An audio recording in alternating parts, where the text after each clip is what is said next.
Esta es la clase de distribución de probabilidades, clase número 6. Vamos a comenzar recordando que cuando muchas veces tenemos la necesidad de estudiar algún aspecto, alguna característica de una población, ya sea una población humana y sus individuos, así como también podría ser de cualquier otro ser vivo, e incluso de objetos o elementos, es decir, cosas que son inanimadas, también podrían ser parte de nuestro objetivo de estudio. No trabajamos justamente con toda la población, sino que trabajamos con una parte, una porción, un subconjunto del total, ¿sí? Que es lo que conocemos como muestra. Nosotros a partir de esta muestra podemos elaborar eh, ya sean tablas o bien gráficos, representaciones gráficas, eh, e incluso obtener medidas estadísticas a través de cálculos matemáticos que nos permiten justamente describir o resumir o simplificar la información contenida justamente en nuestra muestra y en definitiva en nuestra población, ¿sí? Pero lo importante es considerar que numerosas herramientas o diversas herramientas y metodologías de la estadística, en particular la estadística descriptiva, nos permiten ir conociendo o ir evaluando algunas de las características de nuestra muestra, pero también la estadística nos ofrece otro tipo de herramientas, y es lo que mencionamos o llamamos como inferencia estadística. Poder hacer y que además esto nos permiten realizar mediante la inducción un conocimiento de nuestra población a partir justamente del análisis o del estudio de la muestra. Es a través de diversas metodologías, como puede ser la estimación de parámetros poblacionales, modelar, a través de modelar patrones poblacionales y de extraer conclusiones, sacar conclusiones justamente del análisis de nuestras muestras, pero que van a caracterizar o a definir a la población justamente en su conjunto, ¿sí? También poder hacer predicciones de situaciones o eventualidades que podrían ocurrir en función justamente de lo que estuvimos o de lo que se haya estado analizando a partir de la muestra. En la clase anterior, además, hemos visto algunos de los conceptos de probabilidad.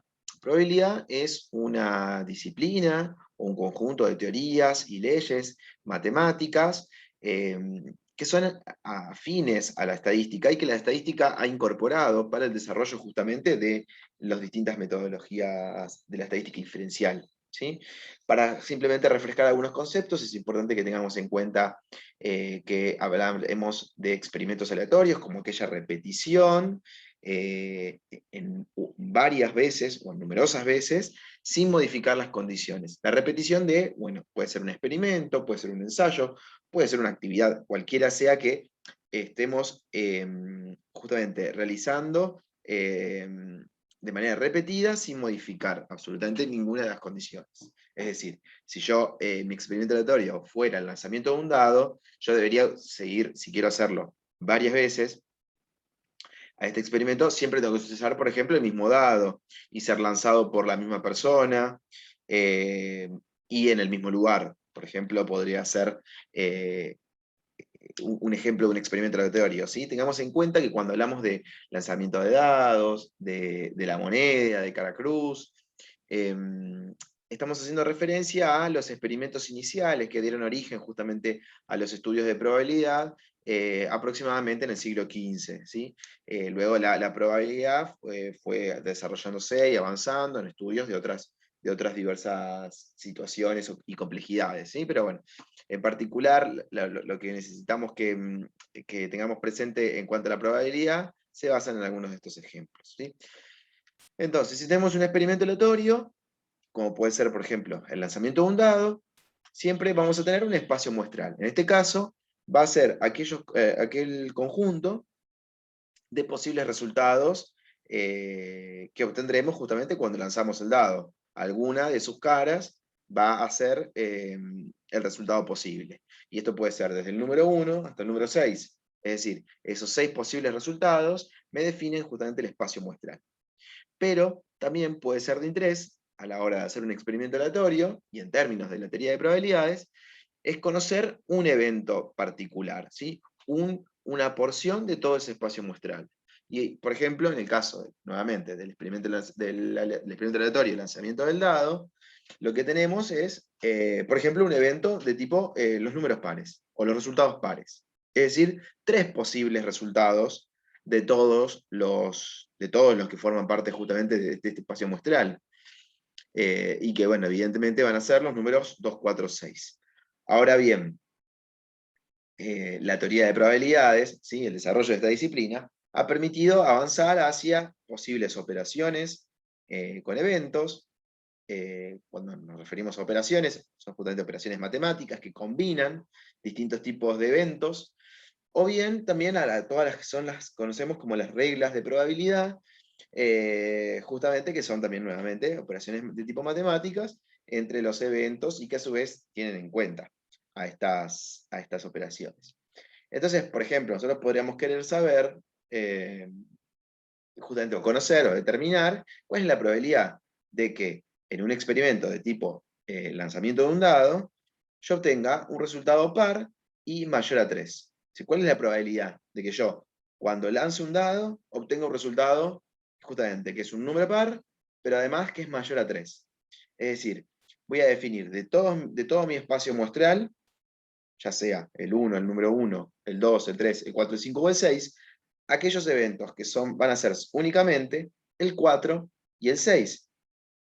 Aquellos resultados que van a ser el 4 y el 6. Ese va a ser mi evento, o el evento, en este caso es el evento en cuestión. Bueno, ¿cuál es la probabilidad de que yo obtenga alguno de esos dos resultados?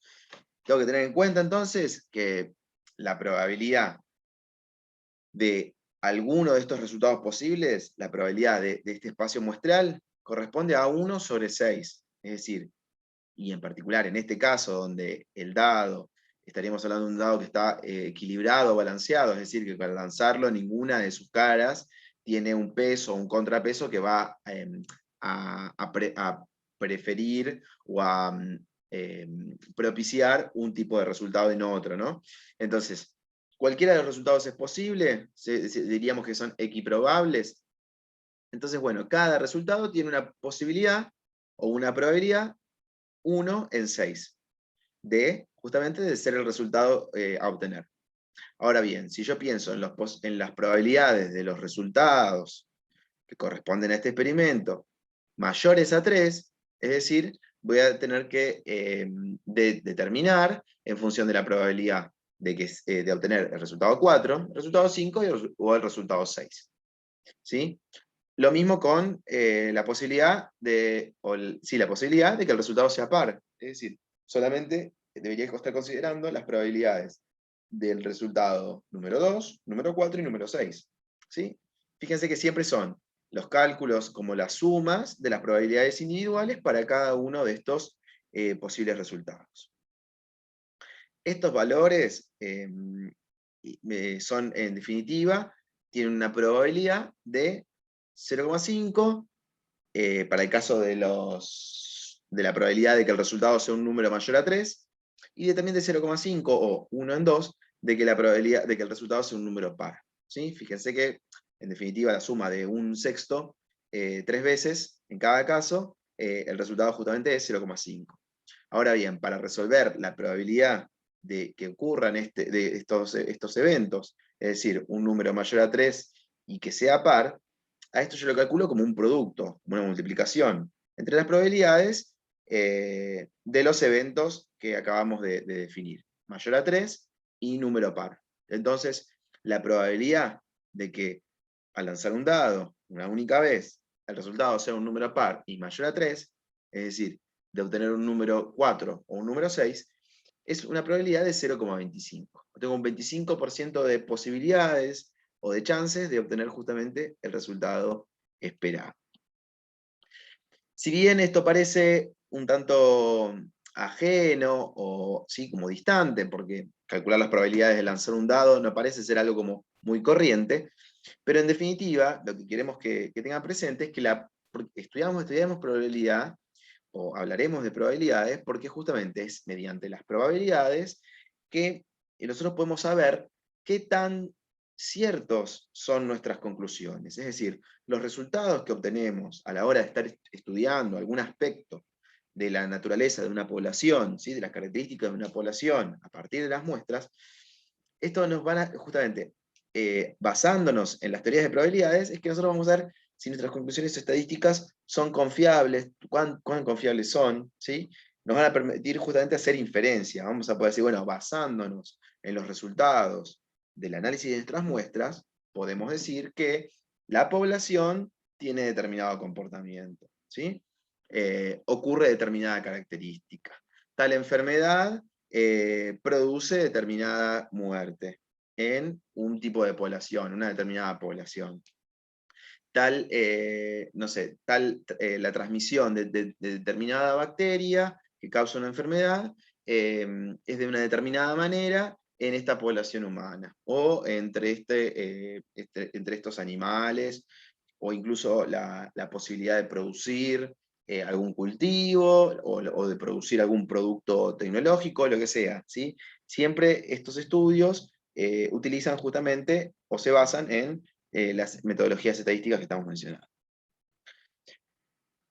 Ahora bien, un poco para llevarlo también a nuestra realidad, nosotros utilizamos o hablamos de probabilidades, no en un sentido literal, pero sí está inmerso en en múltiples situaciones, por ejemplo, cuando decimos, bueno, apuesto a un número para la lotería o algún otro juego de azar, porque, bueno, quiero ganar justamente el pozo, el premio.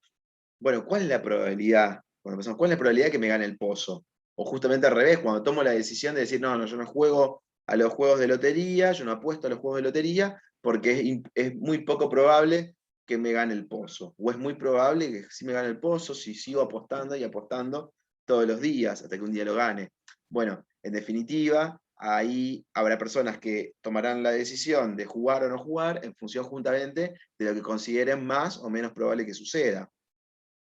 O al contrario, cuando quizás en una situación más riesgosa o de mayor sensibilidad, podemos decir, bueno, cuál es la probabilidad de que un paciente que está cursando una determinada enfermedad, por ejemplo, pueda sobrevivir o no, o justamente a un paciente que se le da un determinado tratamiento médico, o que recibe un determinado tratamiento médico, cuál es la probabilidad que sobreviva o no, o que sea efectivo ese tratamiento o no.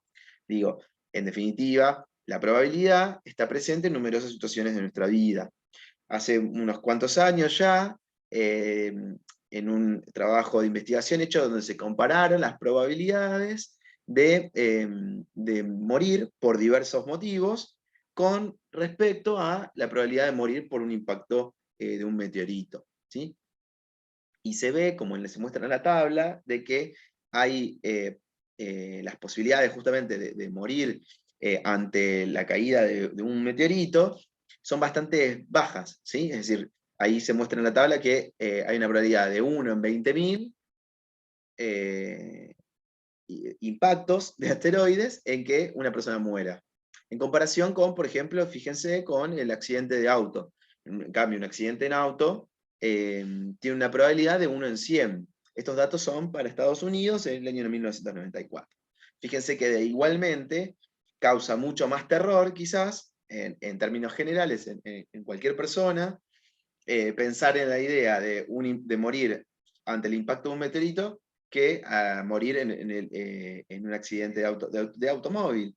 Y tiene que ver, bueno, con múltiples motivos, pero en definitiva, la probabilidad es mucho mayor, y si fuera por tener o no tener temor, debería tenerse más temor justamente a movernos en auto que a ir caminando y que de repente cae un meteorito. E incluso fíjense que de manera similar ocurre esto con las muertes o con la idea de morir en un accidente aéreo, en un avión o en otros tipos de catástrofes como puede ser, por ejemplo, un tornado. Justamente, cuando pensamos cuál es la probabilidad de que haya un resultado determinado, ya sea morir bajo el impacto de un meteorito, o bien el efecto positivo de un tratamiento médico, o bien de ganarse la lotería, la cual es bastante poco probable, e incluso en comparación con las probabilidades de muerte que le mostraba en la tabla, tiene que ver con, esas preguntas tienen que ver con la respuesta, bueno, ¿cuántas veces ocurre un hecho determinado. Entonces, fíjense que la frecuencia con la que ocurre ese hecho en particular, o sea, la cantidad de veces que se da un resultado, y esto a su vez se relaciona con la cantidad de veces que se realiza un ensayo. Una determinación, una medición, lo que sea. Ahí lo estoy indicando con el N que hablamos muchas veces en estadística descriptiva, cuando calculamos las frecuencias relativas, ¿sí? En este caso, por ejemplo, podríamos pensar que si tratamos a 40 pacientes, que por ejemplo son pacientes con hipertensión arterial, utilizando una medicación que se utiliza habitualmente, y tenemos que de esos 40 pacientes que tomaron una determinada medicación, 30 logran estabilizar sus niveles de tensión arterial, bueno, diríamos que la probabilidad justamente de que esa medicación sea efectiva, de que esa medicación funcione, es de un 75%. ¿Por qué? Porque estamos relacionando la frecuencia con la que ocurre un resultado, en este caso el resultado es eficacia del medicamento, ¿sí? Estabilizar los niveles de tensión arterial, sería la eficacia, entonces, sobre un total, sobre el total o sobre la cantidad de veces que se repitió ese ensayo, dar el medicamento, ¿sí? Entonces ahí tenemos un 75%. 30 dividido 40, expresado en porcentaje, porque muchas veces es más claro de pensar ese valor, ¿sí? Ese número. Fíjense que, por ejemplo, ganar la lotería se puede estar estimando de que tiene una probabilidad de ganar la lotería de 1 en 600.000. O sea, cada 600.000 apuestas, una persona tiene la posibilidad de ganar. ¿Sí? Entonces, por eso debemos tener como presente de que la probabilidad de ganar la lotería es extremadamente baja. En este caso, en esta clase en particular, vamos a hablar un poco de las variables aleatorias. Y una variable aleatoria es, en definitiva, un número al que le asignamos al posible resultado de un experimento. ¿Sí? Fíjense que nosotros teníamos el experimento aleatorio, repetir una determinada actividad, un determinado experimento, un determinado ensayo, ¿sí? Numerosas veces y sin cambiar las condiciones. Podía ser, por ejemplo, lanzar un dado. Entonces, asignarle un valor a ese posible resultado, a ese resultado, es lo que conocemos como variable aleatoria. Así, por ejemplo, entonces, los valores que puede tomar esa variable van a ser todos los valores posibles o que están presentes en el espacio muestral. Habíamos dicho que en el caso del lanzamiento de un dado, sosteníamos 6 resultados posibles. O sea, cada uno de esos valores, del 1 al 6, ¿sí? Son justamente los valores de la variable aleatoria. Y que además, nosotros, una característica de las variables aleatorias es que no sabemos el valor que va a tener nuestra variable, no sabemos cuál va a ser el valor que finalmente vamos a medir, ¿sí? Sino que, por ejemplo, no sabemos antes de lanzar el dado cuál es el numerito que va a salir, pero sí sabemos que, bueno, es alguno de los números entre el 1 y el 6, ¿sí? Hay algunos aspectos más sobre las variables aleatorias, ¿sí? Es que, si bien no sabemos cuál va a ser el resultado al momento en que nosotros realicemos el experimento, pero sí nosotros sabemos cuáles son los posibles valores. Y también cuáles son las probabilidades de que esto ocurra. Pensemos siempre que cuando hablamos de una variable, ya sea cualitativa o cuantitativa como el estado civil, por ejemplo, nosotros sabemos que los resultados posibles serán casado, casada, soltero, soltera, viudo, viuda, ¿sí? Divorciado, divorciada, por ejemplo. ¿Sí? Pues esos podrían ser los 4 posibles estados civiles. Los 4 posibles resultados a la hora de evaluar o de medir la variable estado civil. ¿Sí? Similar podría ser con la altura o la estatura de las personas. Y bueno, podríamos tener valores de 1,60, 1,61, 1,72, etc. ¿Sí?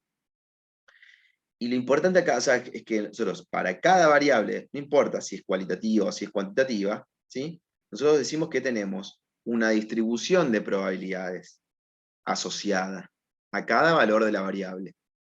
Es decir, yo voy a tener una probabilidad de obtener un determinado resultado.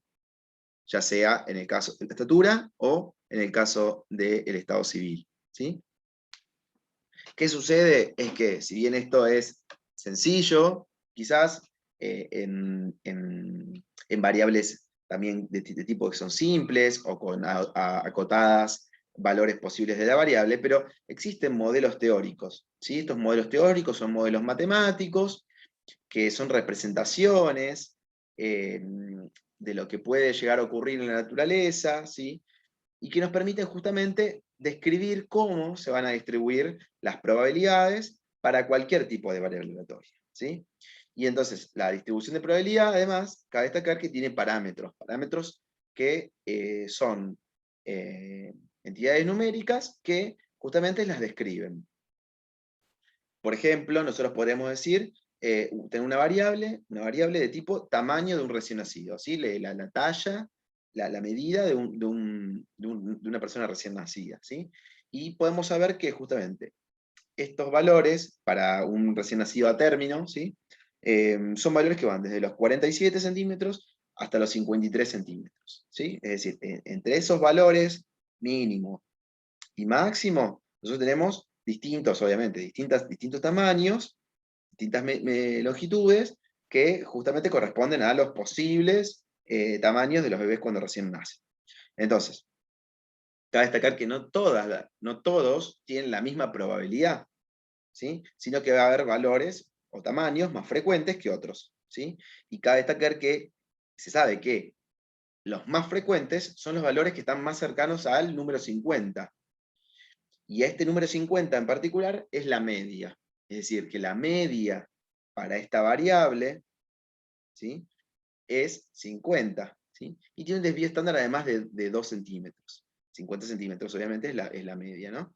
Y un desvío, o sea, que hacia abajo y hacia arriba de ese valor, ¿sí?, tenemos la mayoría de los tamaños o los tamaños más frecuentes. Es decir, entre 48 y 52 centímetros, ¿sí?, están la mayoría de los tamaños frecuentemente encontrados o medidos en bebés recién nacidos, ¿sí?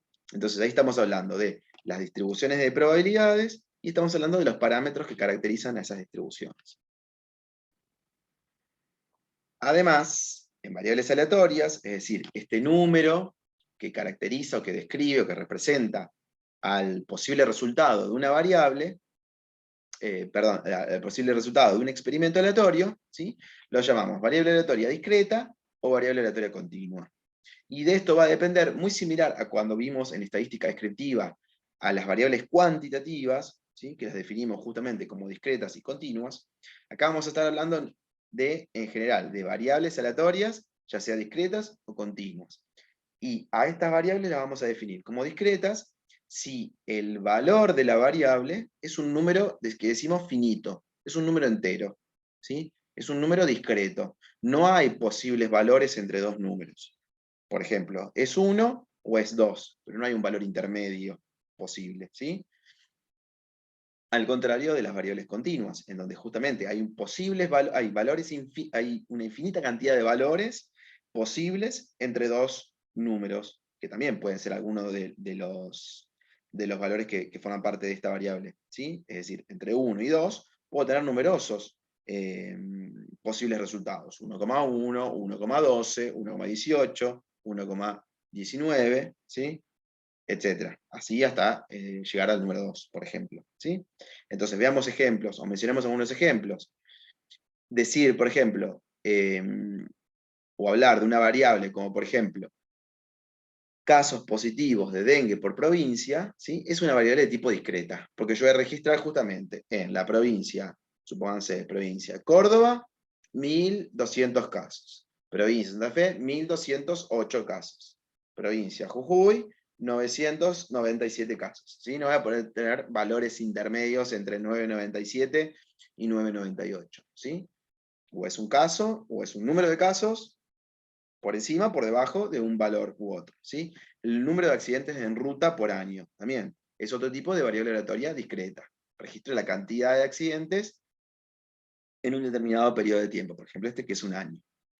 A diferencia de las continuas, ¿sí?, que por ejemplo, como les decía, puede tomar numerosos valores entre dos números enteros, ¿sí? Es decir, toma números con decimales, y que por ejemplo son el peso, la altura, la temperatura, cuando se miden las concentraciones de cualquier, ya sea tóxico o contenido enzimático en sangre, por ejemplo, que son los típicos análisis de rutina, de laboratorio, o en agua o en suelos de contaminantes, por ejemplo. ¿Sí? Estos son ejemplos típicos de variables aleatorias continuas.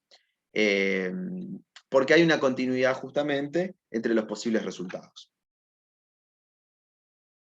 Veamos algunos ejemplos reales, donde podemos justamente detectar o tratar de identificar el tipo de variable aleatoria que del que estamos hablando. ¿Sí? Estos son algunos ejemplos de trabajos publicados en un congreso de toxicología el año pasado. Por ejemplo, en este trabajo lo que se trató de hacer, o el título es Caracterización de la situación de salud ambiental en grupos de familiares de una ladrillera en una ciudad de la provincia de Córdoba. ¿Sí? Y fíjese que en este pequeño resumen se menciona dónde se hizo el trabajo, cuál fue el objetivo, caracterizar el estado de salud ambiental en grupos familiares, ¿sí? En familias que viven en un barrio o en un sector dedicado a la fabricación de ladrillos, ¿sí? En esta ciudad de Villa María, en Córdoba. Entonces, ahí luego nos indican, fíjense que ahí nos están mencionando también la población, pero se trabajó con una muestra, dice. El estudio se realizó seleccionando las familias con una mayor apertura social en 3 unidades productivas. Un N igual a 15. Es decir, trabajaron con 15 familias, ¿sí? En un sector de esta población. Y se contabilizó, ¿sí? El número de coliformes totales en muestras de agua de consumo en cada hogar. Y además se registraron otras variables, ahí nos mencionan, dicen, se hizo un registro de factores de riesgo socioambiental, las condiciones de la vivienda, la cercanía a los hornos donde justamente se fabrican los ladrillos, cómo disponen sus residuos, etc. Fíjense que entonces vamos a prestar atención en particular a esto. El número de coliformes en muestras de agua que utilizan esas familias para consumo personal. Entonces, este tipo de variable, que ya lo hemos visto en otras clases, es un resultado de un conteo de la cantidad de estas bacterias en la muestra de agua. En general se definía como 3 coliformes o 3 unidades formadoras de colonia, que es como la medida o la forma en que se describen o se representan a las bacterias presentes en una muestra. Entonces eran 3 por cada 100 mililitros de agua, ¿sí? Entonces, que es un poco lo que define al final de este texto. Entonces, este tipo de variable es una variable aleatoria discreta, donde yo contabilizo cantidades o números finitos, números enteros, ¿sí? De posibles resultados. Entonces las muestras van a tener 1, van a tener 2, van a tener 3, 20, etcétera, la cantidad que sea, pero números enteros. Otro ejemplo, fíjense que nos dice acá, el título es Niveles de metales pesados en plumas de cóndor, Butugryphus, de San Luis, Argentina, y es un estudio preliminar para validar una herramienta de biomonitorización. Es decir, identificando los metales pesados o la cantidad de metales pesados que se acumulan en las plumas de estas aves, el cóndor andino, se podría utilizar como una herramienta para justamente evaluar, ver qué contaminación hay en esos ambientes donde viven estas aves, justamente para llevar a cabo medidas de cuidado del medio ambiente. Entonces nos dice, los niveles de metales pesados en plumas de cóndores de San Luis fueron estudiados para analizar su acumulación en las plumas como herramienta de biomonitorización. Con este objetivo, entonces se colectaron plumas, remiges primarias, las plumas más grandes que están en el extremo delantero del ala de las aves, justamente de estas aves que son cóndores andinos en 2 reservas provinciales. Se utilizó una técnica de espectrometría de masas para identificar cuáles son los metales pesados en esas plumas, y además también se utilizó para definir cuál es la concentración de cada metal pesado. Entonces, en este caso, cuando ya estamos hablando de concentración de alguna sustancia, en este caso de tóxicos, ya sabemos que va a ser una variable de tipo continua, ¿sí? Porque las concentraciones en general están dadas en cantidades que que tienen decimales, ¿sí? Porque generalmente son concentraciones. Es una cantidad de una masa, ¿sí? En miligramos, en microgramos, en otras unidades más pequeñas, podrían ser en gramos, en gramos no es tan común, en general cuando hablamos de tóxicos, cuando hablamos de muestras, porque las muestras no son tan grandes, ¿sí?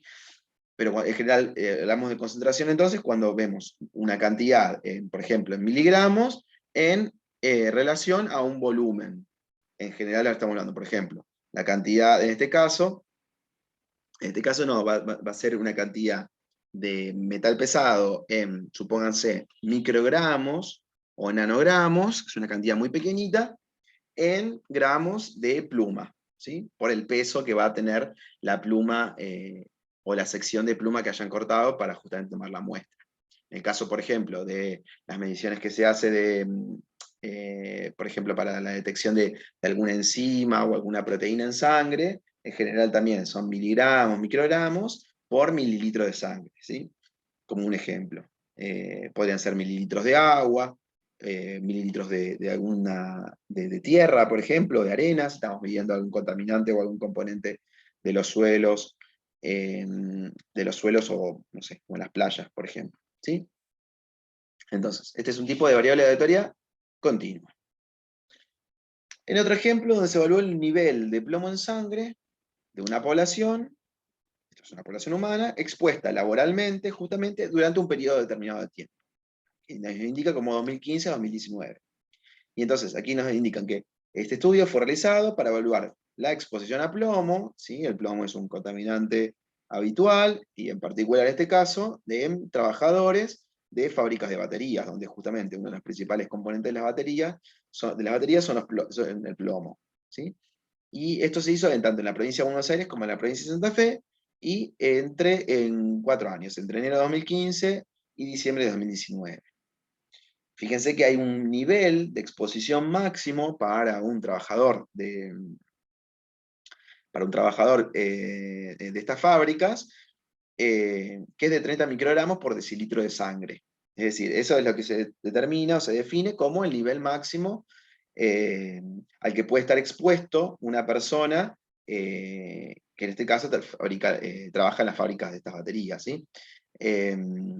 Entonces, dice, se realizaron 778 muestras de sangre y se registraron los niveles medios de plomo en sangre que eran mayores al valor permitido. O sea, se registraron, se tuvieron en cuenta aquellos niveles que superaron los 30 microgramos por decilitro de sangre, que es el nivel máximo permitido para una persona. ¿Sí? Y fíjense que también trabajaron o utilizaron, o se tomaron las muestras en personas que eran trabajadores, o sea, del área productiva o del área de distribución, que justamente tiene que ver con el contacto más estrecho, más directo, justamente con el posible contaminante.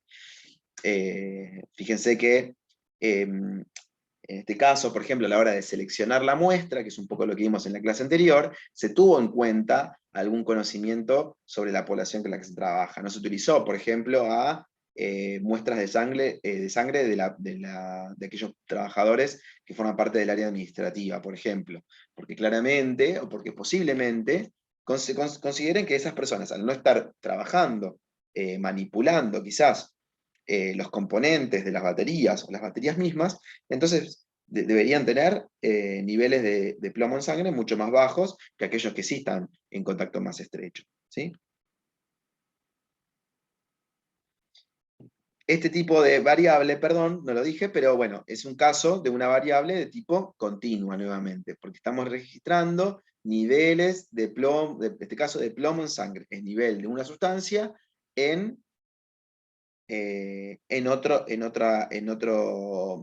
caso en otro fluido, ¿sí? Podría ser nuevamente, como les decía, en suelo, podría ser en agua, podría ser en el aire, en el caso de que el tóxico o la sustancia también esté en el aire, ¿sí? Estos son tipos de variables entonces aleatorias continuas. Y aquí, en este caso, se hizo un estudio entonces que dice bacterias resistentes a antibióticos en suelos fertilizados con cama de pollo. Cabe destacar que en este trabajo lo que se menciona es el uso de los desechos de las instalaciones donde se producen justamente pollos, donde se crían a los pollos, el guano, los desechos, las heces de estas aves, son utilizadas como fertilizantes en quintas donde justamente se produce las verduras y las frutas que solemos consumir, ¿sí? ¿Qué pasa? Para los pollos, bueno, a los pollos se les aplican antibióticos justamente para evitar enfermedades, eh, enfermedades que justamente surgen allí entre los pollos, pero parte de esos antibióticos son eliminados a través justamente de sus heces, o lo que se conoce como guano. Entonces, eh, cuando se utilizan esas heces para fertilizar los suelos de los cultivos de frutas y verduras, esos antibióticos también pueden tener un efecto, como son antibióticos, van a poder estar afectando a las bacterias que forman parte del suelo, donde hay numerosas bacterias, y bacterias que muchas veces son beneficiosas para las plantas que crecen en ese lugar. Entonces, la idea de este trabajo es ver el efecto negativo que tiene el uso de este fertilizante, que es un fertilizante natural, ¿sí? Lo cual es beneficioso, pero a su vez puede estar afectando negativamente porque justamente hay restos de estos antibióticos. Entonces, fíjense que eso es lo que traté de explicarle al principio, para evaluar el posible efecto de los antibióticos usados en la producción avícola, a través del uso de sus desechos como fertilizantes en quintas, se tomaron muestras de suelo con cama de pollo, que es como se menciona a este tipo de fertilizante, cama de pollo, y en laboratorio se realizaron los bioensayos sobre el crecimiento bacteriano frente o en presencia a distintos tipos de antibióticos, que es como se muestra aquí en estas imágenes de las cajitas de Petri, ¿sí? Donde tenemos en cada uno de estos sectores, se coloca la muestra del suelo, ¿sí? Y en cada uno se aplica un antibiótico diferente. Y ver justamente si crecen o no las bacterias es lo que se determina. Fíjense que lo que se hace acá es contar, ¿sí? O registrar el número de UFC, ¿sí? El número de bacterias o unidades formadoras de colonia, que es como se contabilizan las bacterias, por conteo directo en placa de Petri, como ya les estaba diciendo, de la cantidad de colonias bacterianas, a distintos tiempos, a las 24 horas de haber colocado acá las muestras, y a las 48 horas de haber colocado aquí las muestras, ¿sí? En este caso, como se registra cantidad de bacterias, o la cantidad de UFC, unidades formadoras de colonia, yo estoy contando en números finitos, nuevamente. Estoy contando cuántas bacterias crecieron. 1, 2, 3, 15, 30, 0. ¿Sí? Esos son todos los posibles, nuevamente, si es una variable aleatoria, estoy refiriéndome como. Son todos los posibles resultados de un experimento aleatorio, ¿sí? O del espacio muestral de un experimento aleatorio, y a los cuales yo los describo, ¿sí? De manera numérica, o sea, utilizando un numerito. En este caso son números enteros. Si son variables aleatorias discretas, y si son variables aleatorias continuas, estaremos siempre hablando de números o posibles valores infinitos entre uno y otro número, ¿sí? Porque, es decir, son números con decimal. Vamos a ver en particular a las variables discretas por un lado y a las variables continuas por otro, ¿sí? Algo importante que tenemos que tener presente cuando hablamos de variables aleatorias, discretas y continuas en particular, pero cuando hablamos con variables aleatorias, justamente es esto que estamos diciendo al principio de la probabilidad. ¿Y cómo se distribuye esa probabilidad? Cuando hablamos de distribución, piensen en justamente cómo se reparten las probabilidades de que ocurran determinadas situaciones u otras, o no. Perdón, que cómo se reparten la probabilidad de que ocurra un determinado evento u otro.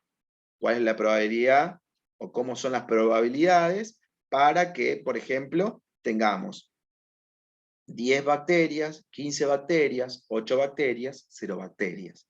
¿Sí? Es decir, ante los posibles resultados de mi experimento aleatorio, ¿sí? Yo voy a tener una probabilidad asociada a cada uno de esos posibles resultados, ¿sí? No todos los resultados tienen la misma probabilidad. Y en definitiva, eso es lo que queremos que, detectar justamente cuando hablamos de la distribución de probabilidades. Eso es lo que queremos definir. ¿Sí? Si nosotros tenemos un ejemplo, volvemos a los ejemplos sencillos que les decía de los antiguos ejemplos de probabilidad en los juegos de azar. Si yo lanzo 3 monedas al aire, ¿sí? Y observo los resultados, yo sé que para cada monedita yo tengo 2 resultados posibles. ¿Es cara o es cruz? ¿Es cara o seca? Es decir, yo tengo un 50% de probabilidad de que salga una cara y un 50% de probabilidad de que salga una cruz o una seca. Entonces, las probabilidades de que ocurra alguno de estos dos resultados es de un medio, o es una probabilidad de 1 en 2, o es una probabilidad de 0,5, o un 50% de probabilidad de un resultado cara o de un resultado cruz. Ahora bien, si yo lanzo 3 monedas, entonces yo voy a tener que tener en cuenta los posibles resultados que surgen justamente de la combinación de cada monedita. Y es un poco lo que tenemos representado aquí, a la derecha, ¿sí? Donde tenemos el espacio muestral S, como todos los posibles eventos que pueden ocurrir, o resultados que pueden ocurrir. Fíjense que podemos tener 3 caras, o bien 3 cruces, o bien la combinación de 2 caras y una cruz, o bien que es esta opción, es esta opción, es esta combinación, o es esta, perdón, es esta combinación, o es esta combinación, o bien podemos tener 2 cruces y una cara, como es este caso, es este caso, y es este caso. Y fíjense que acá también teníamos la tercera opción, o combinación de 2 caras y una cruz, para justamente este experimento. Entonces, ¿qué hacemos primero? Además de caracterizar nuestro espacio muestreal para este experimento aleatorio, además definimos cuál es la variable. En este caso la variable es el número de caras que yo obtengo cuando hago este experimento. Esa variable yo la defino. Fíjense que acá estamos hablando de variable aleatoria, pero hablamos simplemente de caras y cruces. Es decir, hasta aquí no definimos ningún número que represente a este resultado de un experimento aleatorio. ¿Sí? La definición de variable aleatoria es asignarle un número, describir numéricamente el resultado posible de un experimento aleatorio. Este resultado, CCC, si se quiere, o 3 caras, ¿sí? Le debo asignar un número. Entonces, ese número, aquí sí, ya basamos, o vamos a decir que es 3. Aquí estamos haciendo uso o aplicando este concepto de variable aleatoria, ¿sí? Es asignar con un número al posible valor de un experimento aleatorio, ¿sí? O al valor o al posible resultado que está dentro de un espacio muestral. Entonces, la letra C, a tener en una moneda una cara, en la segunda moneda otra cara, y en la tercera moneda otra cara, ¿sí? El número 3 me va a estar indicando justamente tener 3 caras como resultado de haber lanzado las 3 monedas.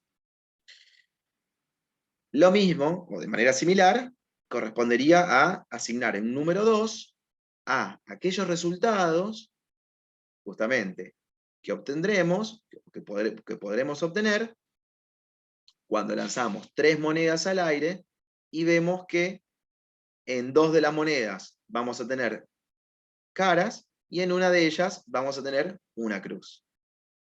Entonces, en este caso, yo voy a tener 3 posibles combinaciones. En las 2 primeras una cara y en la tercera una cruz, o bien cara, cruz, cara, o bien cruz y 2 caras. ¿Sí? Lo mismo con 1, 3 combinaciones posibles, y al igual que obtener 3 caras, tenemos una sola opción de conseguir 3 cruces. Y a esta, fíjense que le asigno el valor 0. ¿Y por qué se le asigna el valor 0? Justamente, porque no estoy obteniendo ninguna cara. Estoy obteniendo tres, justamente lo contrario, tres cruces. Entonces, ese número, ¿sí? Si mi variable aleatoria es número de caras, en la situación en la que no obtengo ninguna cara, mi valor para esa variable aleatoria es 0. ¿Sí? Fíjense que ahora estos son los valores de la variable aleatoria, ¿sí? 3, 2, 1 y 0, pero yo puedo justamente tratar de identificar cómo se distribuye la probabilidad para esta variable aleatoria, número de caras.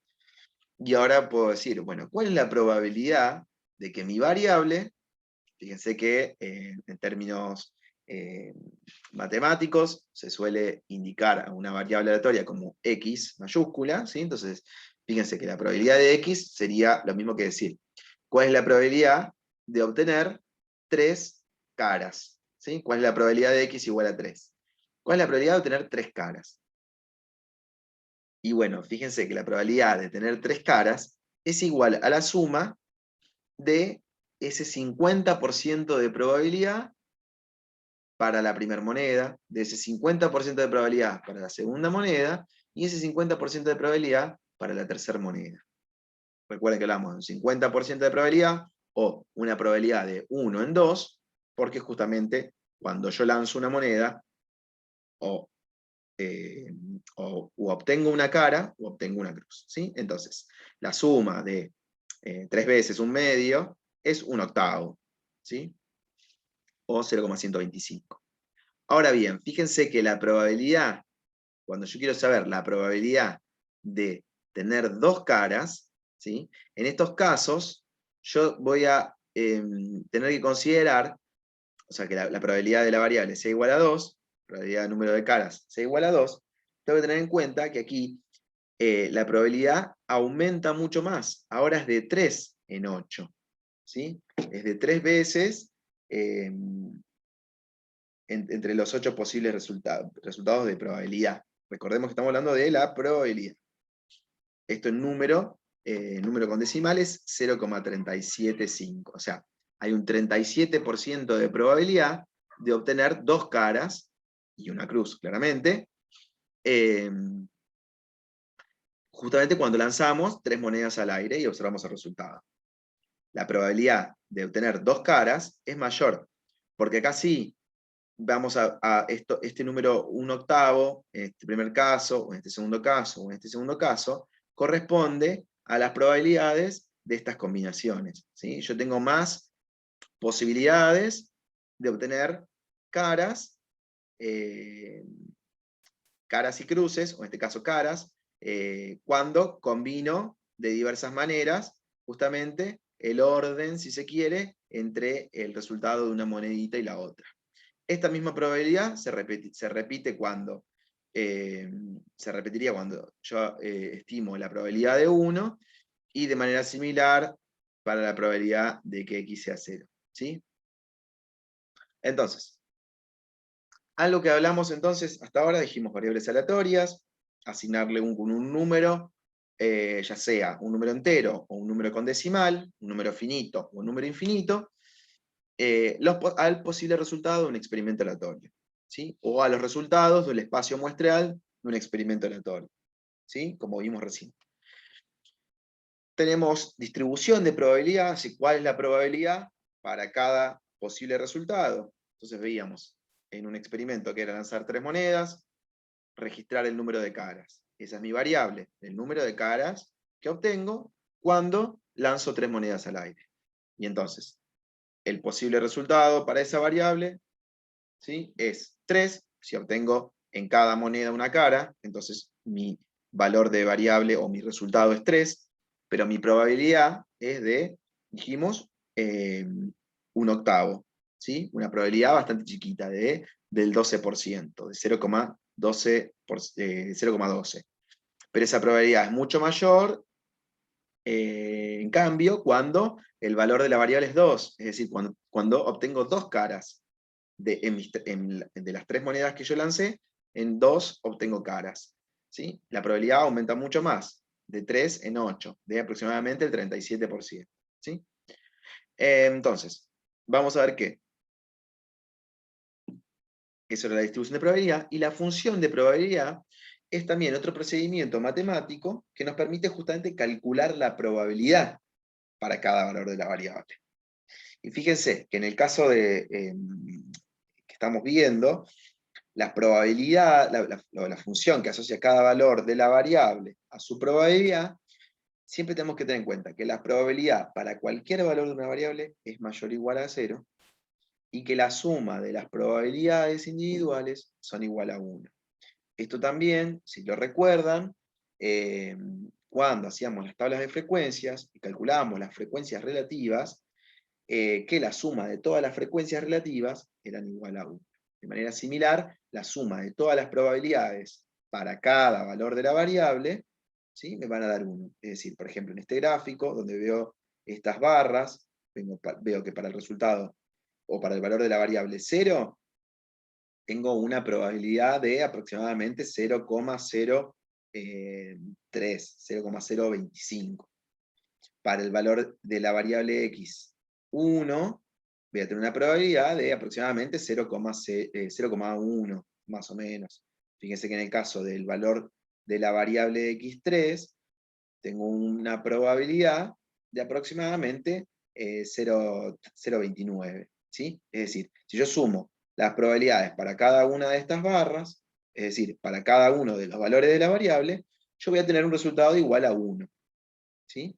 Y siempre la probabilidad es mayor o igual a 0. Es decir, que la probabilidad de obtener alguno de estos resultados, cuando yo estoy midiendo esta variable x, me va a dar 0, ¿sí? Me va a dar 0 o un valor mayor. En este caso, por ejemplo, los valores de la variable van entre 0 y 8, y las probabilidades van son muy chiquitas, de aproximadamente 0,01 hasta 0,29. ¿Sí? No hay ninguna probabilidad de 0, pero podría ser entonces una probabilidad 0 o mayor. ¿Cómo representamos justamente la función de probabilidad? Mediante un diagrama de barras. Aquí siempre, recuerden, estamos hablando de variables discretas.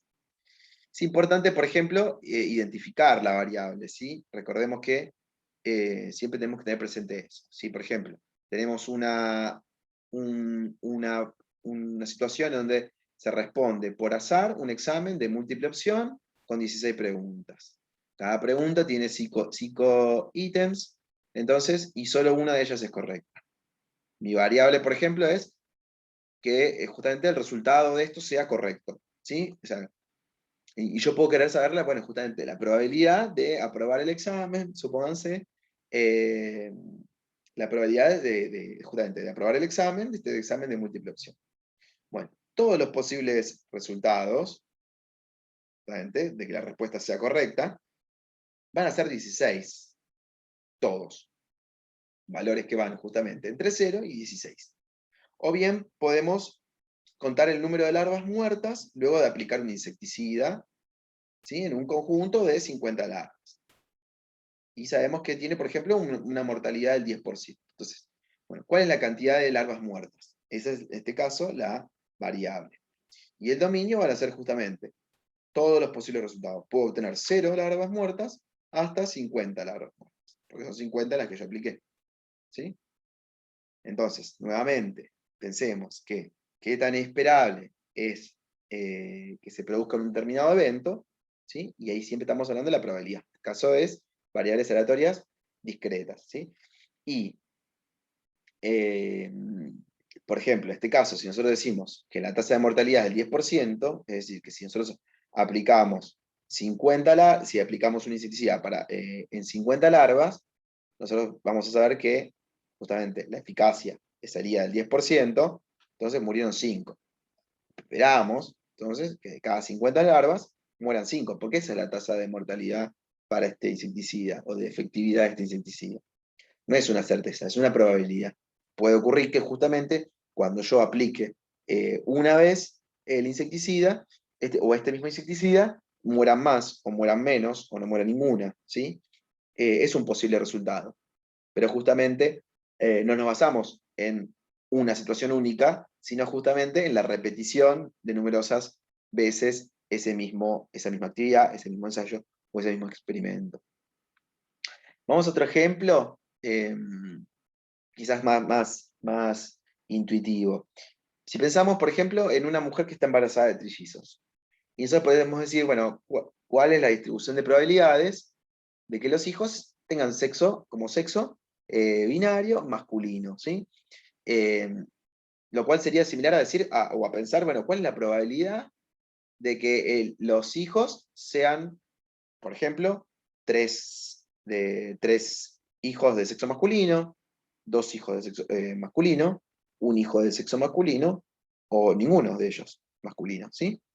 Bueno, y esos justamente son los posibles resultados para mi variable. La variable es número de hijos de sexo masculino. Entonces, ¿cuáles van a ser los valores de esta variable aleatoria? Que recordemos, es una variable aleatoria discreta. ¿Por qué? Porque son números enteros. Es un hijo, son dos, son tres, son cero. Entonces, ahí está representado en términos de la escritura o la notación de probabilidad al espacio muestreal S como el conjunto de todos los posibles resultados. 3 masculinos, 2 y 1, 2 y 1, 1 y 2 si se quiere, 1 y 2, 1, 1, 1, 2, 1 y 3 femeninos. ¿Sí? Entonces, hay 4 posibles valores de la variable.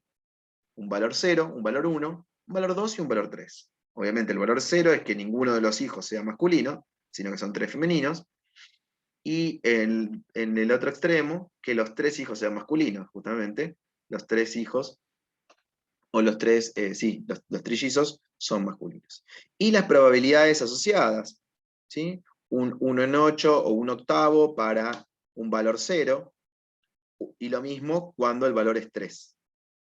Y en los intermedios, valores de 1 o 2, es decir, un hijo masculino o dos hijos masculinos, tienen probabilidades de 3 en 8, de 3 octavos.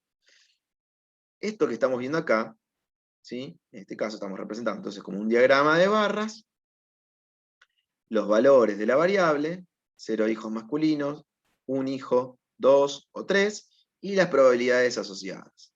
Nuevamente fíjense que la suma de estas probabilidades son iguales a 1, y que las probabilidades son siempre iguales o mayores a 0. En este caso, más de 0,1 y más de 0,3.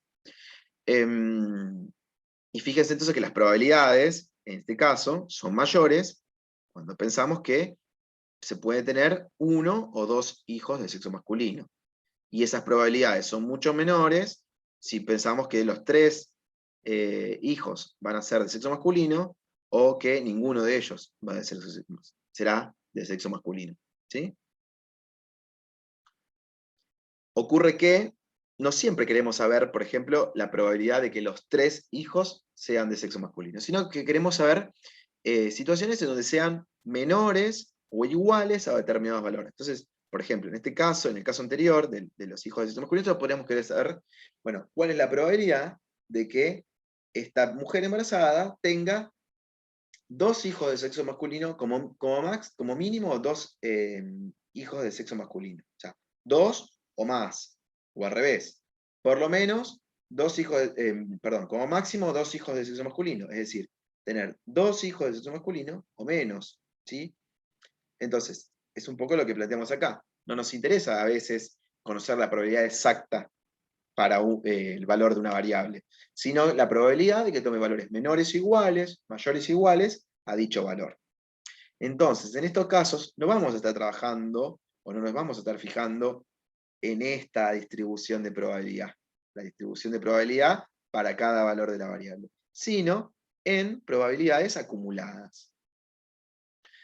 Y en este caso, por ejemplo, en este caso, como mencionaba, el de la mujer embarazada, podría ser, por ejemplo, en ese estudio donde se habían hecho la evaluación de las bacterias coliformes en agua de consumo, en esa localidad en Córdoba, podría interesarnos la probabilidad de que, por ejemplo, no haya más de 3 colonias por cada muestra de agua, o en cada 100 mililitros de agua. Es decir, que la probabilidad de que X, o sea, nuestra variable, cantidad de colonias, cantidad de bacterias, cantidad de coliformes, sea menor o igual a 3. ¿sí? ¿Y por qué, por ejemplo, nos puede interesar esta probabilidad? No simplemente por un ejercicio matemático, sino porque justamente nos interesa saber cuál es la probabilidad de que estas personas estén consumiendo agua potable, ¿sí? O al revés, nos podría interesar calcular cuál es la probabilidad de que X sea mayor a 3. Y esto tendría que ver justamente porque cuál es la probabilidad de que las personas que viven en ese lugar estén consumiendo agua que no está apta, ¿sí? Que está contaminada. Entonces, aquí, nuevamente, vamos a hablar de función de distribución de probabilidad, ¿sí? Y la función de distribución de probabilidad, ¿sí? Es, básicamente, el análisis de las probabilidades acumuladas.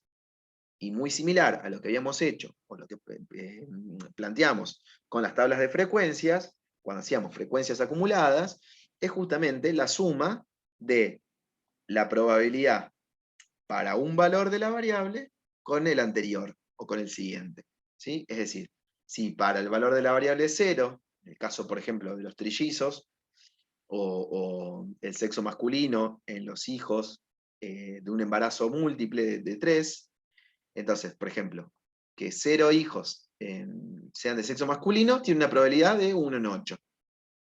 La función de distribución para esa probabilidad es de 1 a 8 también, que es lo que hemos representado acá en este gráfico.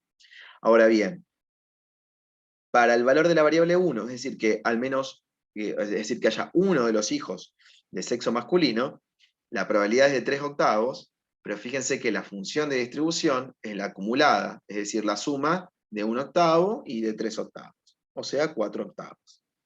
¿Sí? Fíjense que la probabilidad, esta función de probabilidad, de distribución de probabilidad está representada acá, y obviamente lo que nos está diciendo esto es que es la probabilidad de que al menos un hijo sea de sexo masculino es del 0,5, es del 50%, que es básicamente 4 octavos, que equivale a un medio, ¿sí? Es decir, que hay un 50% de probabilidad de que esta mujer tenga por lo menos un hijo de sexo masculino.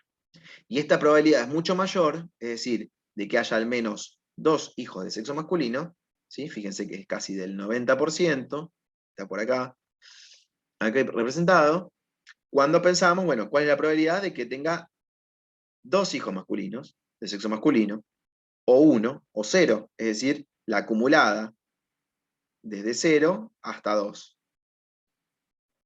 Y lo mismo con 3. Fíjense que para este valor de la variable, que es el valor máximo de la variable, también la función de distribución la función de distribución que tiene en cuenta las acumuladas es el máximo para esta variable.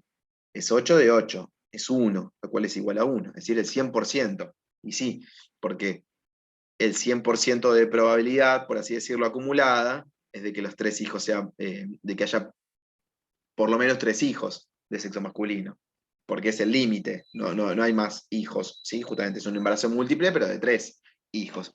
Entonces, puede tener los 3, puede tener 2, puede tener 1, o puede tener ninguno de ese sexo que estamos en este caso tratando de averiguar su probabilidad. Veamos otro ejemplo. Por ejemplo, en esta tabla, en la tabla que vemos aquí, tenemos justamente representada o numerada los valores posibles para esta variable, una variable que es número de sobrevivientes en personas o pacientes que cursaron cáncer y que recibieron un determinado tratamiento durante un cierto tiempo que está identificado como 6 meses. ¿Sí? Entonces nuestra variable es el número de sobrevivientes, el número de personas que sobreviven a un tratamiento médico. Podemos tener que ninguna persona sobreviva o que, como máximo, las 4 personas que formaron parte de este estudio hayan sobrevivido. Y vamos a ver que cada valor de la variable tiene una probabilidad, ¿sí? Que está representada en la segunda columna, es decir, la distribución de probabilidad. Cómo se reparten las probabilidades de que ocurran cada uno de estos posibles resultados. Y entonces vemos que, por ejemplo, la probabilidad de que ninguno sobreviva es de aproximadamente 0,13. Ahora bien, de que sobreviva una o dos de estas personas fíjense que la probabilidad es 3 veces más, es de 0,3 aproximadamente, 0,35. Ahora bien, esta probabilidad cae para valores de la variable de 3 y cae muchísimo más para valores de la variable 4. Fíjense que todos los pacientes sobrevivan justamente a este tratamiento médico es muy baja, ¿sí? Pero que ninguno sobreviva a este tratamiento es un poco más alta. Podríamos decir, si se quiere, en términos más reales, más sencillos, es que es un tratamiento que no es tan efectivo, o que no es 100% efectivo, porque no van a sobrevivir todas las personas que estén cursando esta enfermedad y tratados justamente con este método, pero que, bueno, al menos produce cierta sobrevida o garantiza cierta sobrevida en alguno de esos pacientes, ¿sí? Ahora bien, volviendo un poco a la estadística, vamos a ver que entonces tenemos nuestros valores para la variable aleatoria, número de sobrevivientes, presentábamos con X, recuerden, y la distribución de probabilidad, es decir, la probabilidad de que la variable, número de sobrevivientes, sea igual a un valor X. 0,13, 0,34, 0,15 es lo que está expresado aquí en forma de cálculo matemático.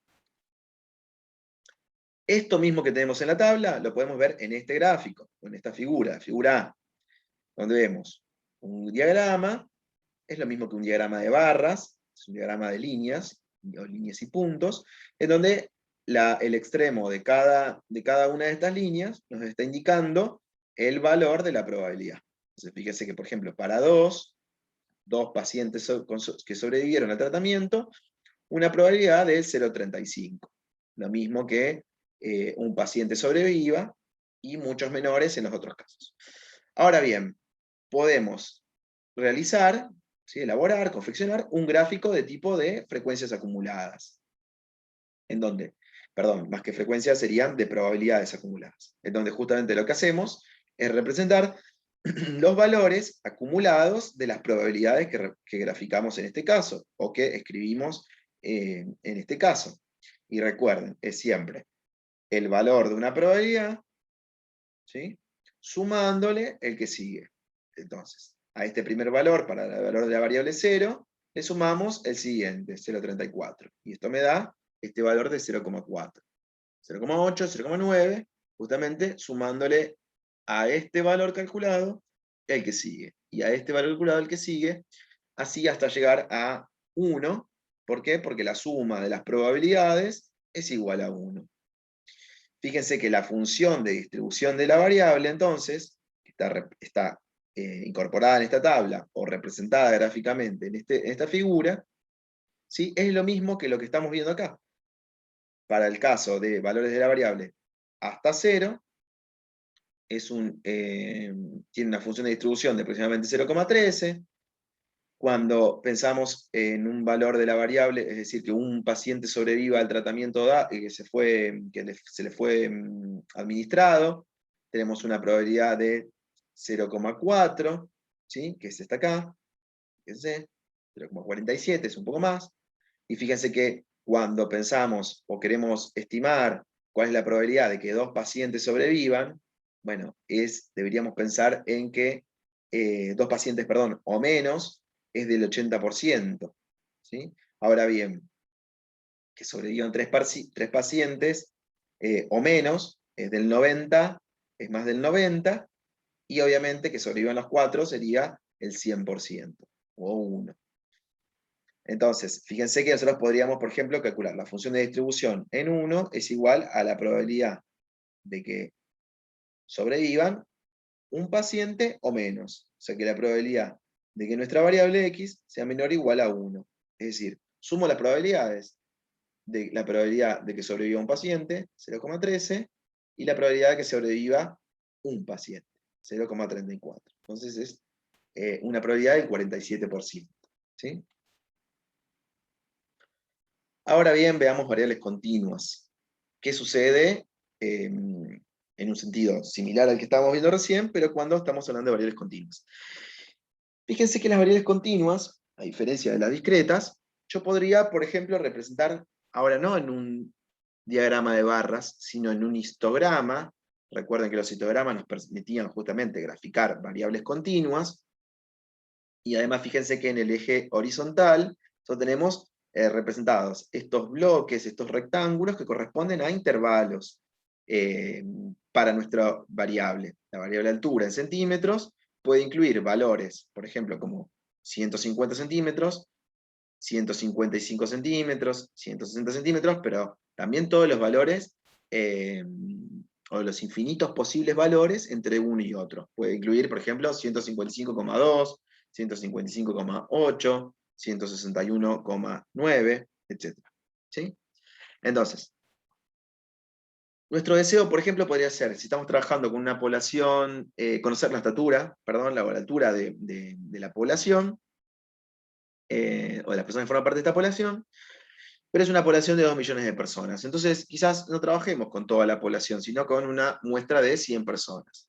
A 100 personas, elegidas al azar, dice aquí en el enunciado, es decir, tomó una muestra aleatoria, se registró su altura, y luego se confecciona entonces este gráfico. Fíjense que aquí tenemos entonces expresadas, y podemos ver, por ejemplo, que la altura más frecuente de todas está entre 170 y 175 centímetros. ¿Sí? Fíjense que es la barra o el bloque más alto. Ahora bien, si yo hago esta misma pregunta, pero a 1000 personas, fíjense lo que ocurre ahora.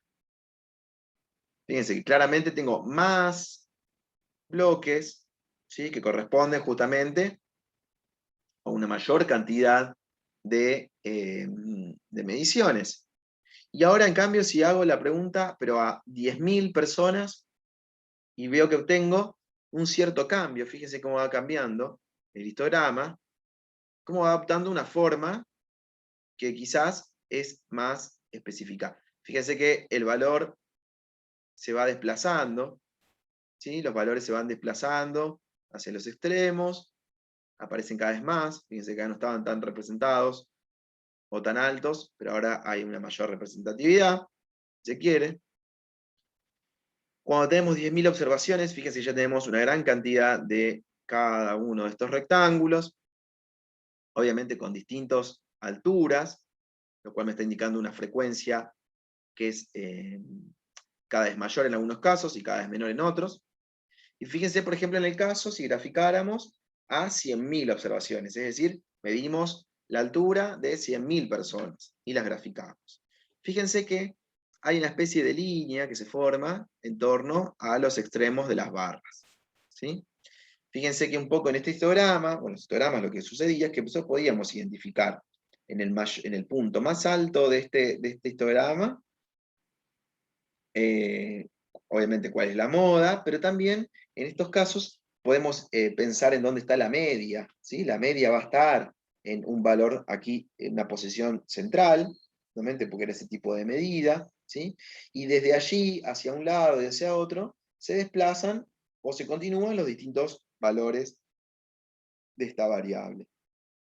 ¿Sí? Pero siempre pensemos que hacia el centro de todos estos datos aquí graficados o representados, vamos a tener la mayoría de los valores. Un poco lo que ocurre justamente en las variables continuas es que hablaremos de la función de densidad. Y a esta función de densidad, fíjense que aquí estas gráficas imitan a esta otra gráfica, ¿sí? Fíjense que en una función de densidad, lo que justamente nos está informando es la distribución de probabilidad de la variable. En este caso, de una variable aleatoria continua. Antes hablábamos de función de distribución, en el caso de las variables discretas, y en este caso vamos a hablar como función de densidad, a la misma idea, a la función de distribución, a la distribución de la probabilidad, pero cuando estamos hablando de una variable continua. Y entonces, fíjense que la función de densidad siempre es mayor o igual a 0 para cualquier valor de la variable. Es decir, muy similar a la anterior, la función de probabilidad para una variable discreta también siempre es mayor a 0 para cualquier valor de la variable. Pero acá tenemos una singularidad, que es que toda el área que queda bajo esta curva esto lo llamamos curva, ¿sí? Esta forma de campana que vemos acá, toda el área que está representada, que está cubierta bajo esta línea, ¿sí? Es el 100% de nuestros datos. Es el 100% en este caso de de las probabilidades asociadas a nuestros valores de la variable. ¿Qué es lo que vemos también aquí representado? Todas las medidas que obtuvimos, en este caso, todas las alturas que obtuvimos, están representadas acá. Todo lo que tenemos debajo de esta curva es el 100% de nuestros datos, ¿sí? O es el 100% de los resultados de nuestra variable. Entonces, decimos que el área bajo la curva es 1. ¿Por qué? Porque la suma de las probabilidades, recuerden, siempre es igual a 1. Entonces, nuestro interés, en este caso, en este tipo de variables, es conocer justamente cuál es la probabilidad de un intervalo, ¿sí?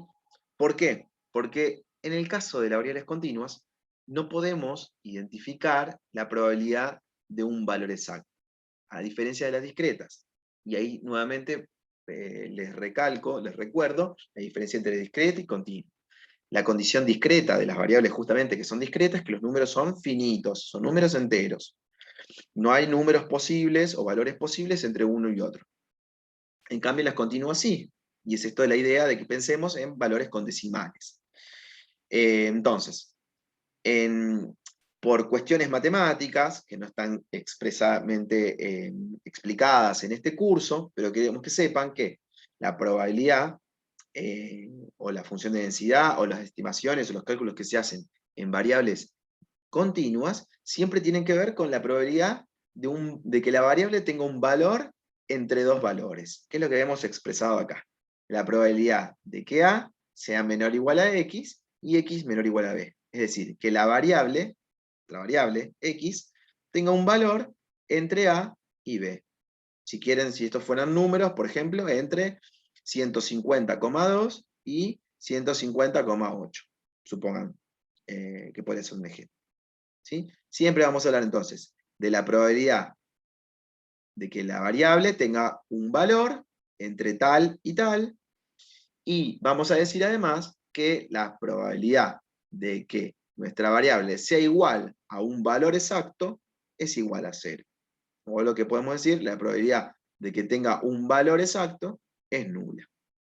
Entonces calculamos siempre probabilidades entre un valor y otro. Vamos ahora a una aclaración más en cuanto a la función. Tenemos la función de densidad, siempre o en general adopta esta forma, ¿sí? Y tenemos la función de distribución. En general es este tipo de curva. Similar a lo que vimos en las funciones de distribución de probabilidad para variables discretas, no teníamos esas especies de líneas horizontales, ¿sí? Que se iban acumulando. Esto de manera similar es lo mismo. Aquí tenemos representada una variable, no importa cuál, pero una variable, supónganse, una variable x que tiene valores negativos, pero fíjense que cuando la variable tiene un valor de 2,5, el resultado, ¿no?, de esa variable es 2,5, fíjense que la función de distribución de probabilidad es 0,7. O sea, hasta ese valor, todos los valores que están antes, hasta ese valor, ¿sí? Todos los valores que están antes del 7,5 hasta el 7,5, ¿sí? Como ejemplo, imagínense que esta curva que vemos acá corresponde a calcular el tamaño de las bacterias, ¿sí? El tamaño de las bacterias, no como las variables que vimos antes de cantidad de bacterias. Esto estaríamos midiendo justamente qué tamaño tienen las bacterias. Como estamos midiendo un tamaño, una longitud, una dimensión, como podría ser la altura en las personas, vemos que justamente las bacterias tienen tamaños, supónganse, menores, entre 100 y 200, en este caso la escala es nanómetros, una escala muy chiquita, es la 10 millonésima parte de un milímetro. Entonces, fíjense, vemos que, por ejemplo, nosotros queremos saber, ¿no?, cuál es la probabilidad de que un virus, es decir, otro organismo u otra entidad, mida 150 nanómetros o menos. Entonces, vamos a buscar si a mí me indican que esta es la curva para, o la función de densidad para el tamaño de estos organismos, entonces yo voy a fijarme, bueno, en calcular o en tratar de calcular cuál es la probabilidad de que justamente la variable tamaño sea 150 o menos, ¿sí? Un valor mínimo de 100, considerando siempre un valor de mínimo de 100. Entonces, porque ese es justamente el tamaño que manejan estos organismos, ¿no? Entonces, nosotros tendríamos que calcular esta área, y el valor de esa área es justamente la probabilidad de que haya organismos de determinado tamaño, ¿sí? Siempre. Nunca es un valor exacto, sino que es 150 o menos. Esta, a modo de ejemplo, ¿sí? Pero es la explicación, con un ejemplo, de lo que estaba mostrándole recién con respecto a la función de densidad. Y con respecto a la función de distribución de probabilidad, es similar. Fíjense que, obviamente, la forma de la curva cambia, como les había mostrado en estos casos, pero en la función de distribución, fíjense que los valores de la variable hasta 150 tienen una función de distribución de probabilidad de 0,6. Entonces, ¿cuál es la probabilidad de que alguno de los virus o bacterias con las que esté trabajando midan 150 nanómetros o menos? Y bueno, la probabilidad es de 0,6 o de un 60%. ¿Sí? Es decir, tengo un 60% de probabilidad, quizás, de que mi muestra con la que esté trabajando, o lo que yo esté buscando, ¿sí? Encuentre estos organismos o estas entidades con un tamaño de 150 o menor. Y entonces eso puede llevarme a mí a tomar una decisión que es, por ejemplo, bueno, utilizar determinado microscopio, porque es el microscopio que me permite ver con mayor precisión eh, esas muestras tan chiquititas, o esas entidades tan chiquititas, o bien tener que preparar la muestra de alguna manera especial, justamente para poder ver esos organismos, pero no otros, ¿sí? Digo, esa es la aplicación que en definitiva tienen este tipo de estudios y de razonamientos matemáticos aplicados en la estadística. Bueno, hasta aquí vimos, por así decirlo, generalidades o caracterizaciones de lo que son las variables aleatorias. Y como les había dicho un poco en el principio, las variables aleatorias, o para el estudio de las variables aleatorias y sus distribuciones, lo que utilizamos son modelos matemáticos, esas representaciones, que son representaciones gráficas y de cálculos, que nos permiten justamente saber cómo se distribuyen las probabilidades de las variables, cualquiera sea la variable. Entonces, nuevamente, recuerden que en definitiva todo esto lo que nos permite es justamente describir a una población trabajando con datos muestrales, trabajando con las muestras, es decir, hacer inferencia estadística. Y aquí tenemos un cuadrito donde mostramos, para variables aleatorias discretas, algunos ejemplos o nombres de distribuciones de probabilidades, y para variables aleatorias continuas, otros ejemplos de distribuciones de probabilidades, que no en este curso, pero sí quizás más adelante puede ser que estén encontrando, si se dedican un poquito a investigar algunos de los resultados que puedan encontrar, ya sea en su trabajo profesional, o si bien hacen trabajos de investigación también, o a la hora de leer trabajos de investigación que muchas veces se publican en las revistas científicas, ¿sí? Pero en particular vamos a ver algunos ejemplos que son binomial y Poisson, en el caso de las variables aleatorias discretas, y en el caso de las variables aleatorias continuas mencionaremos la distribución normal. Entonces, hay modelos, ¿sí? Estas representaciones que nos permiten entender o describir cómo se comporta una variable, en este caso discreta, y este es el binomial. Y el binomial básicamente es el modelo de distribución que a mí me explica aquellos casos que son de tipo éxito y fracaso.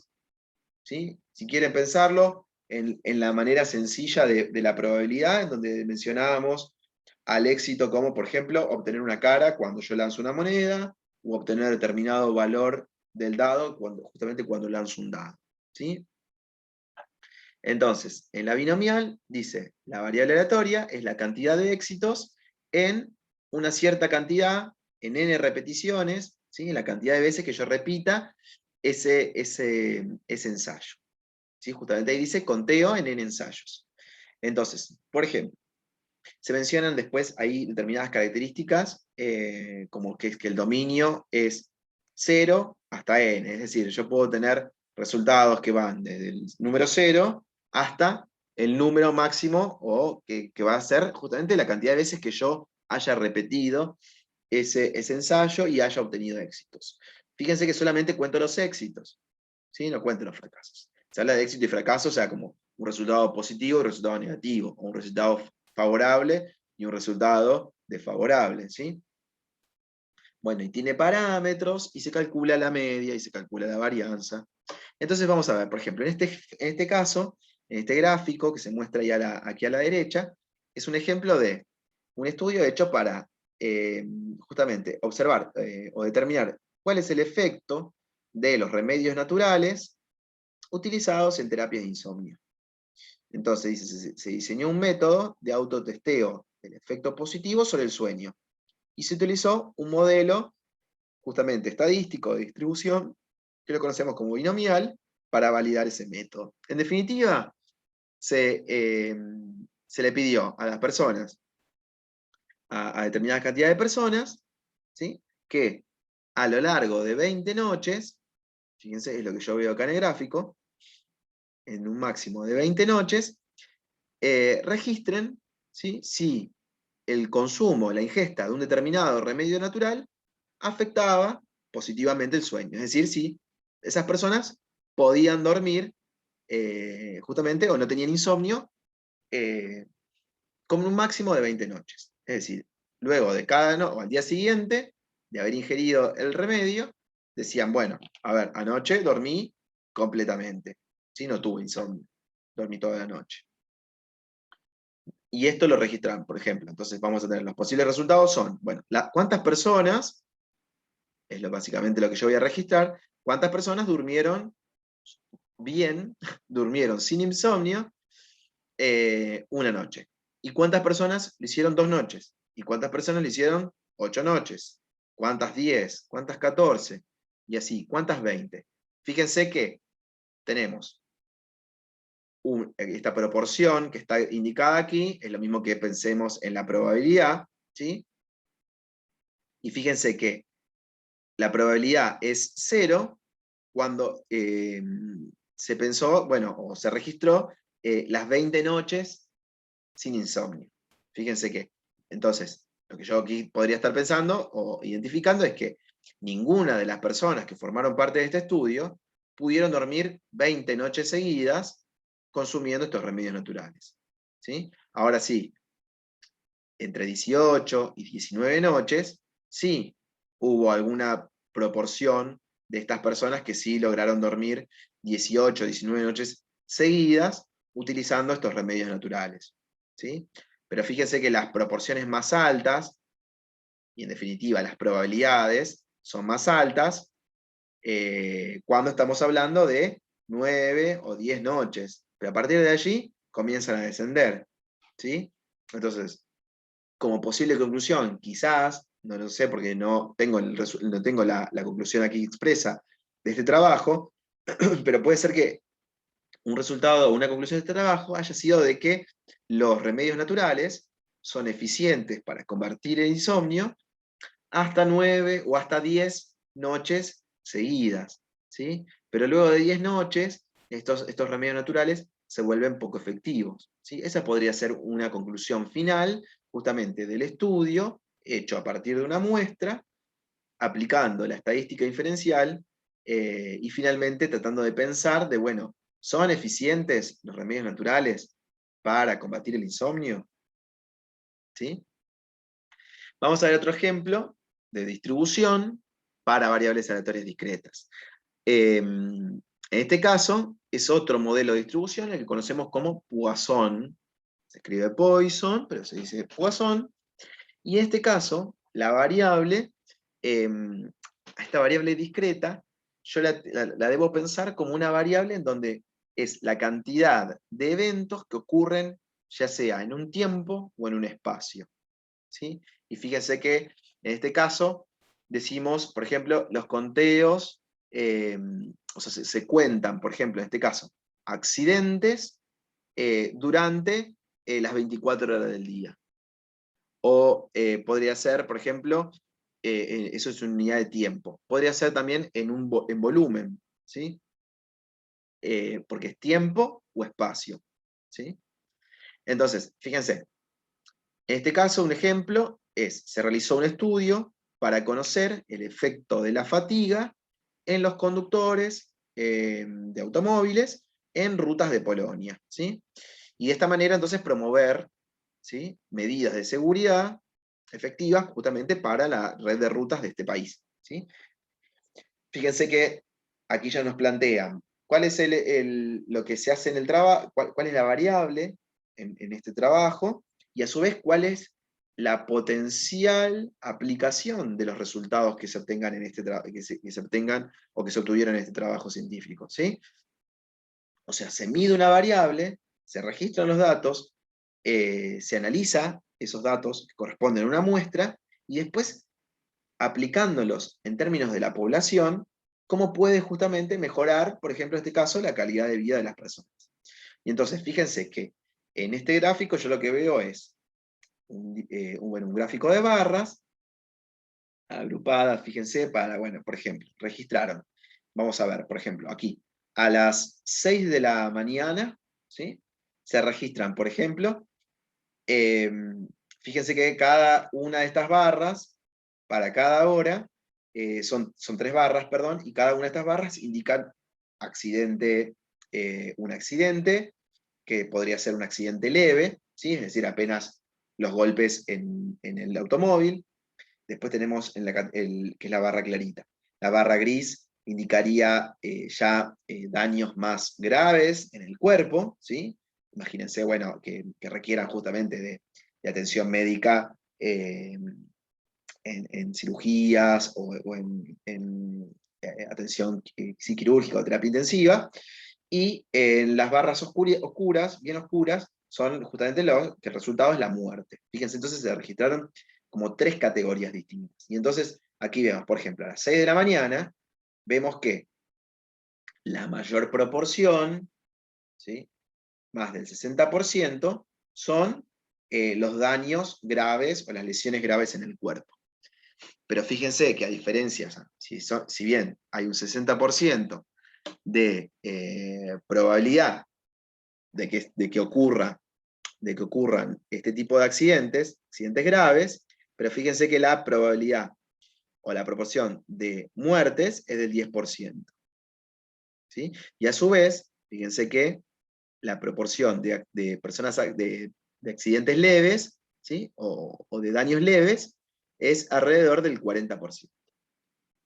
¿Sí? Si bien yo puedo analizar esto a esta hora determinada, puedo ver que además estos valores, en cualquiera de los 3 casos, de las 3 categorías, son más altos que el resto de las horas. Y fíjense que, por ejemplo, a las 4 de la tarde, a las 16 horas, no hay tanta diferencia como en este caso entre los daños leves y los daños graves, ¿sí?, e incluso con las muertes. Esta es una forma de analizar este gráfico. Pero en definitiva, lo que tiene que quedarles claro es que, ¿cómo es la variable? Es un registro de un evento, la cantidad de eventos que ocurren en un tiempo determinado, o en un espacio determinado, ¿sí? Podrían ser los registros de lluvias en una determinada región. Entonces, tengo los registros de lluvias durante un tiempo, ¿sí?, durante un año, en una determinada región del mundo, ¿sí? Eso también podría ser otro tipo de variable.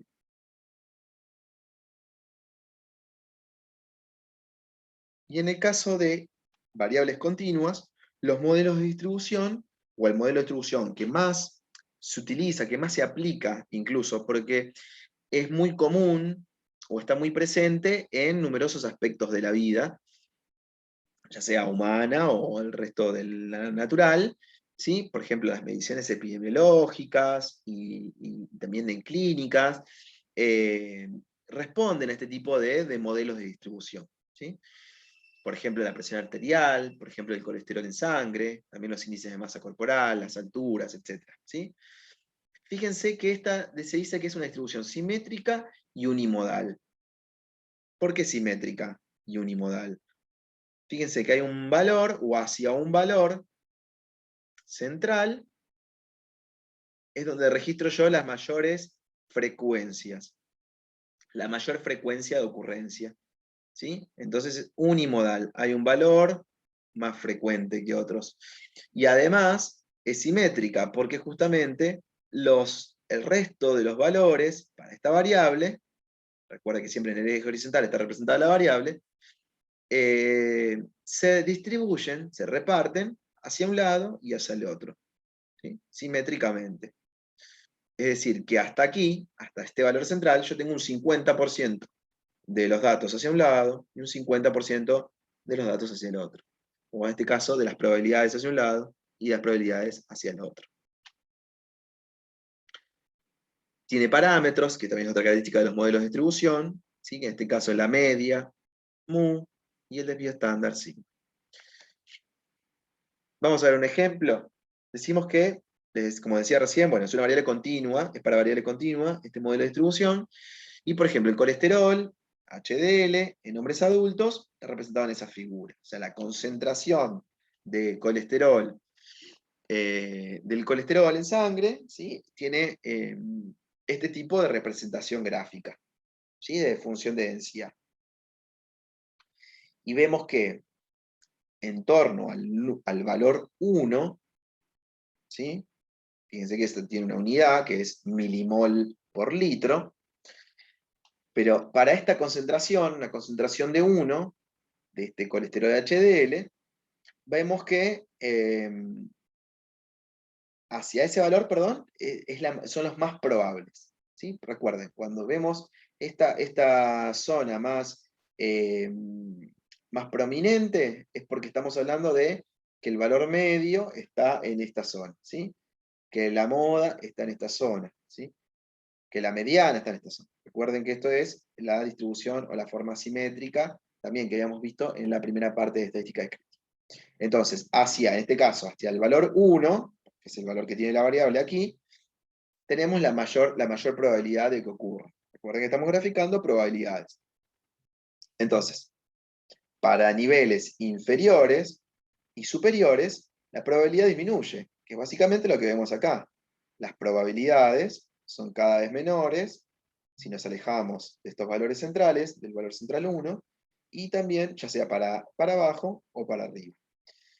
Y entonces, bueno, nos dice, si por ejemplo la probabilidad de que un hombre adulto tenga un nivel de colesterol inferior a 0,9, que es más o menos lo que vemos representado con esta línea acá, con esta línea que corta a esta curva, sería aproximadamente 0,9, corresponderá justamente a toda esta área que está pintada en gris. Recuerden que en una función de densidad, lo que nos identifica esta curva es el 100% de nuestra información, el 100% de nuestros datos. En este caso, el 100% de nuestras probabilidades, lo cual es igual a 1. Si yo corto una partecita de esta curva, que en este caso corresponde a el límite del valor 0,9 hacia abajo, hasta 0, ¿sí? Toda esta área que yo voy a estar acá cortando, que en este caso está pintado de gris, es justamente, corresponde, equivale a la probabilidad de que los hombres adultos tengan niveles de colesterol en sangre menores a, por ejemplo, más bajos que la recomendación. ¿Sí? Niveles bajos de colesterol en sangre. ¿Sí? Aquí ya está calculado y está expresado la probabilidad de que, entonces, de que X, o sea, mi variable, o sea, colesterol HDL en hombres adultos, sea menor o igual a 0,9. Recordemos que en variables continuas, también las discretas, pero en las variables continuas siempre estamos diciendo valores de la variable menores o iguales a un determinado valor. O valores entre uno y otro valor. Un valor de la variable entre uno y otro. Entre A y B. Porque justamente estamos hablando de distribuciones continuas. ¿Sí? Entonces, fíjense que la probabilidad de que este nivel de colesterol HDL en hombres adultos sea justamente un valor menor a 0,9 o de 0,9 hacia abajo, es toda esta área, que en términos o en el cálculo final es de 0,32. Un 32% de probabilidad de que los hombres adultos tengan niveles bajos o niveles inferiores a 0,9 milimoles por litro. Otro ejemplo. Supongamos entonces dice que el colesterol HDL en una población de hombres adultos tiene esta distribución normal, que aquí nos indica que la media es 1,1, que es aproximadamente lo que vemos acá. Esta zona más prominente nos está indicando la posición de la media. Corresponde a un valor de 1, 1,1. Tiene además un desvío estándar de 0,3, es decir, que hacia un lado y hacia el otro de 1,1, en particular 0,3 para allá y 0,3 para arriba, digo, y 0,3 para abajo, me va a estar dando que la mayoría de los datos, ¿sí? La mayoría de los hombres adultos tienen estos niveles de alcohol, de HDL, perdón, en sangre, justamente indicados por el desvío estándar. Entonces, ahora bien, ¿cuál es el porcentaje de hombres de esta población con la que estamos trabajando que tienen niveles de colesterol de HDL entre 0,9 y 1,2? En estos casos, fíjense que tenemos dos gráficos, en donde cada uno de estos gráficos me está representando, me está señalando esa área bajo la curva, una curva que es, primero, una distribución normal, pero recuerden que es la función de densidad, es este tipo de curva. Entonces decimos, ¿cuál es la probabilidad de que tenga un valor, de que los hombres, los hombres adultos, tengan un nivel de colesterol entre 0,9 y 1,2? Este gráfico me está mostrando, o me está señalando, el área bajo la curva que corresponde a valores de HDL en hombres adultos menores a 0,9, ¿sí? Que es lo que vemos acá. Toda esta área rosa, ¿sí? Me está señalando, pintando, marcando el área bajo la curva que corresponde a esa probabilidad. Una probabilidad de tener niveles de HDL menores a 0,9.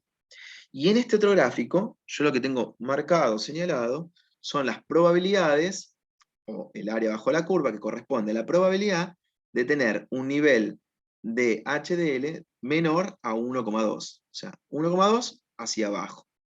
Entonces, ¿cómo yo calculo, cómo yo puedo calcular o estimar la probabilidad o el porcentaje, ¿sí? La probabilidad expresada en porcentaje, de niveles que van a estar entre 0,9, que estaría acá, aproximadamente en esta línea celeste, y 1,2, que estaría por acá, como está expresado acá en esta línea celeste.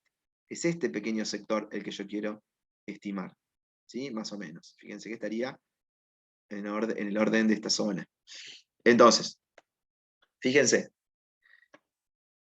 en estos gráficos que estamos mostrándoles, ya están representados, ya están expresados o calculados esos valores, que es lo que vemos aquí en rosa señalado. Fíjense que para el valor 1,2 o hasta 1,2, la probabilidad es de 0,63, y para el valor de la variable 0,9 o hasta 0,9, es decir, de 0 hasta 0,9, hay una probabilidad de 0,25. ¿Cómo calculo yo justamente la distancia que hay entre 0,9 y 1,2? La distancia que hay entre 1,2 y 0,9, que estaría por acá, esa distancia que correspondería justamente a la probabilidad que yo estoy queriendo averiguar, es la diferencia entre 0,63 y 0,25, que es lo que tenemos aquí abajo. La probabilidad de que la variable, nuestra variable HDL en hombres adultos, tenga o esté entre 0,9 y 1,2. ¿Sí? Voy a hacer la diferencia de las probabilidades para cada caso. Y esto es de 0,38. Es decir, que hay un 38% de probabilidad de que los hombres adultos de la población con la que yo esté trabajando, en la que yo vivo, por ejemplo, y donde yo hago los estudios de estos análisis de sangre, ¿sí? Hay un 38% de probabilidad de que las personas tengan niveles entre 0,9 y 1,2. ¿Sí? nuevamente, no se va a estar tomándole muestras a toda la población, sino que esto es una conclusión, o esto es un resultado que yo obtengo a partir de la muestra con la que estuve trabajando, ¿sí? Y entonces puedo estimar justamente qué sucederá en la población. ¿Por qué? Porque yo tomé una muestra que es representativa de ese total, ¿sí? Para finalizar, entonces, tenemos las variables aleatorias discretas y las variables aleatorias continuas.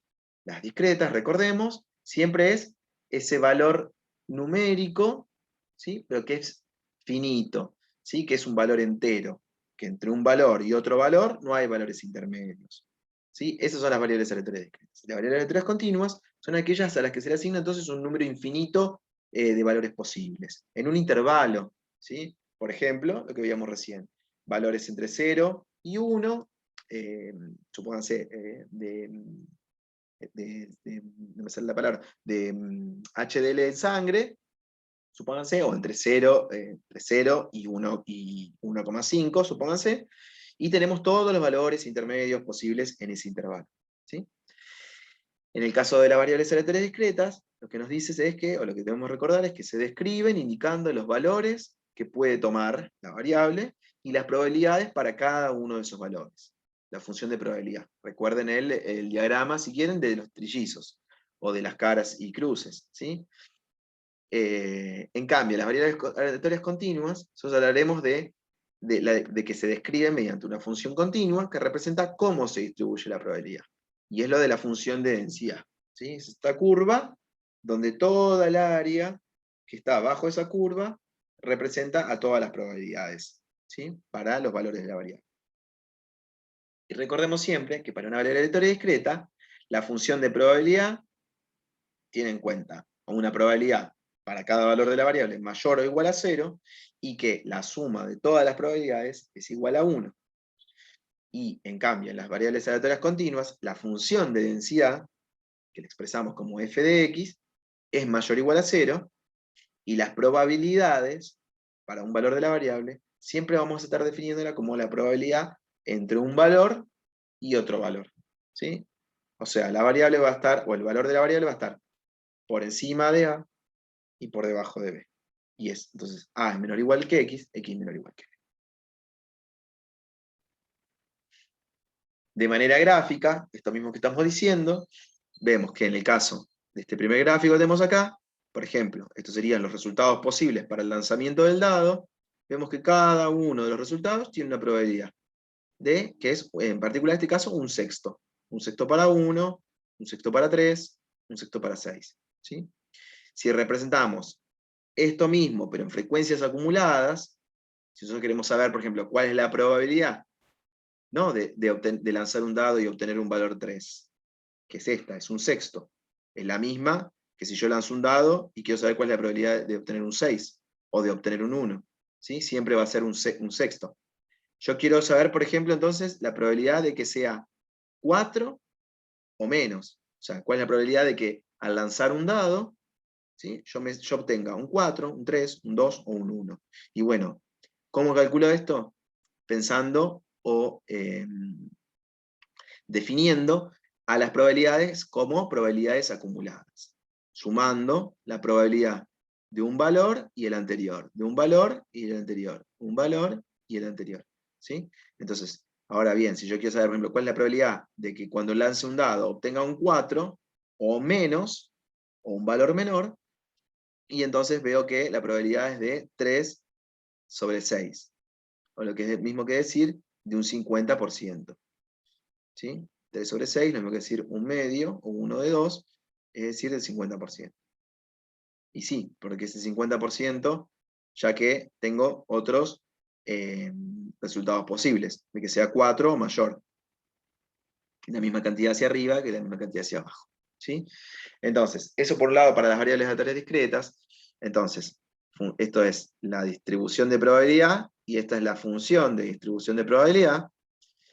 Y en el caso de las continuas, vamos a tener la función de densidad, donde siempre nosotros vamos a pensar que un valor de la variable va a estar entre dos valores de esa misma variable, ¿sí? Dentro de un intervalo.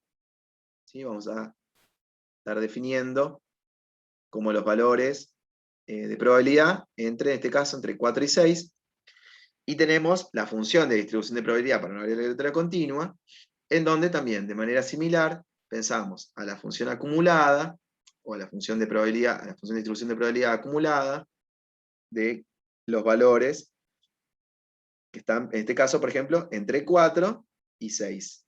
¿Sí? Bueno, hasta aquí es todo. Veremos luego las actividades prácticas.